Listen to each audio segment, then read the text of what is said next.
Rohit, this is very interesting, isn't it? Because he's trying to take into consideration all issues here.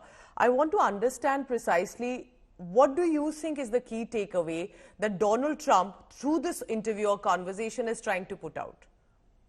I think he's just repeating some of the things he's said in the past. He's talked about mass deportation.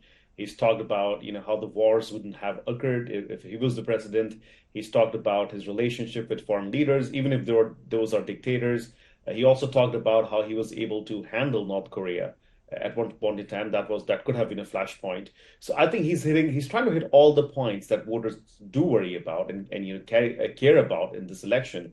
But at the same time, if somebody does a fact check, some of these are debatable. But again, this is Donald Trump you're talking about. He's not trying to, get new voters. I think what he's trying to do is he's trying to remind his base. He's trying to remind the independent voters that he probably had a better record than President Joe Biden and Kamala Harris. Now, granted, Kamala Harris isn't the president right now, and she could choose to distance from some of the policy decisions. But at the end of the day, I think this is Donald Trump trying to engage with a new audience and trying to see if he can, make some inroads, especially when it comes to independent voters. And mind you, there will be a barrage of advertisements next week because of the DNC, where Kamala Harris would be officially nominated. So he's trying to set the stage for that, for those attack ads that we will see in the next week. All right, Rohit, stay on with me because we would like to constantly play what the excerpts have come in, and you can see on your screens as well all that Donald Trump has said. Could this actually be a way, remember, to reach out to a younger, wider audience, possibly not just in the USA, just to get a world perspective on this as much? Because remember, Twitter and now X is one of the most significant of social media sites that have come in. And therefore, perhaps at this point, it would be very crucial that Donald Trump uses those methods. Rohit, would that be correct to say that he's also catering to a certain audience by using Twitter and now X, which is politically very active? Well, absolutely. And I know for a fact that he definitely has a lot of fan following across the globe. There are other nationalities and nations that actually like him.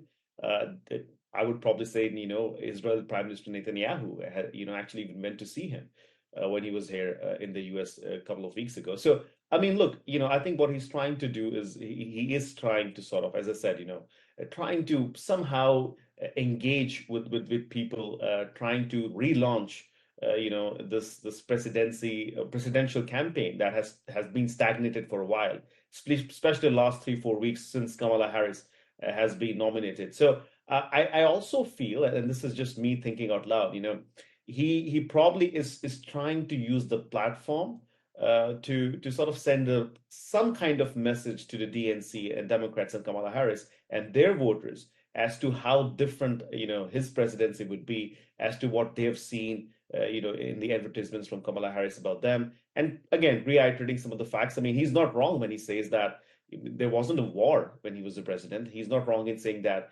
he could pick up the phone and call President Putin. There was no attack on Israel. So, some of these things, he's trying to remind voters where he stands. Now, could the war have been avoided if he was the president? That's a different story altogether. But, he's just trying to, relay those points and those talking points again. And I think we'll probably see some of that continuing as this interview goes. Rohit, as we continue to discuss the specific issues that have come forth, what is your assessment? Ever since Biden decided to pull out of the race, do you think ratings of Kamala Harris have gone up? Do you think Donald Trump has been able to make a certain entry into the political discourse, or it hasn't made much of a difference to the Republican and to the Democrats that stands? Well, look, I was speaking with somebody, and Democrats are celebrating. They're celebrating that at least now there seems to be the race seems to be in a dead heat. So nationally, she's doing pretty well. There are certain swing states in which Kamala Harris has picked up support. Again, these are minor, percentage points, +2 points, +3 points, which are within the margin of error. But again, I think when they look back and see, when the same polling was done when Biden was running against Donald Trump, they were lagging in some states by 8 and 10 points. So the race is still going to be tight. I think what Donald Trump is actually worried about, or his campaign is worried about, is how quickly has the race changed. from being a sure shot win in November, it's come to become a dead heat, and it could swing either ways. And I think that's what they're trying to understand and sort of rewire this whole campaign. Because the most important issue that they had planned their campaign was Biden's age and how he's mentally unfit. The Democrats have taken that out of the equation. So this is going to be a different campaign. And then we've seen Donald Trump trying to attack Kamala Harris. He talks about how she's a border czar and she's failed. He's attacked her race. He's tried to, give her some nicknames that haven't really, resonated with anybody. So we will in the coming days, as I said, it's a rewiring of the campaign that they're trying to do and trying to attack Kamala Harris as much as they can. But I mean, polls are polls. The only poll that would matter would be November 5th.